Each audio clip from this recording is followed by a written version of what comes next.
আপনারা জানেন আমি সুন্দরীকে কতটা ভালোবাসি, আর সে আমার ভালোবাসার সুযোগ নিয়ে মাঝে মাঝে এমন কাণ্ড করে বসে। আমার বেডরুমে ঢুকে সে ডিম দিয়ে কুচো নিয়েছে। আমার সিঁড়ি ঘরের নিচে কিন্তু আমি মুরগিদের জন্য খুব সুন্দর একটা ডিম দেওয়ার ব্যবস্থা করে রেখেছি। আমার যত মুরগি আছে অন্যান্য সব মুরগিরা এসে কিন্তু সেখানে ডিম দিয়ে যায়। তবে মহারানীর ব্যাপারটা একটু আলাদা।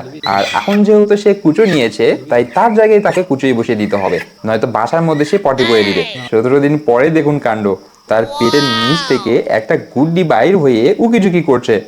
বাট ওয়েট, এটা এত ছোট্ট কেন? সুন্দরী বুড়ি হয়ে গিয়েছে বলে কি সে ছোট্ট ডিম দিচ্ছে, তাই তার বাবুও ছোট হয়েছে? না বন্ধুরা, ট্যান ট্যান, এগুলো সুন্দরীর বাচ্চা না, এগুলো কোয়েল পাখির বাচ্চা।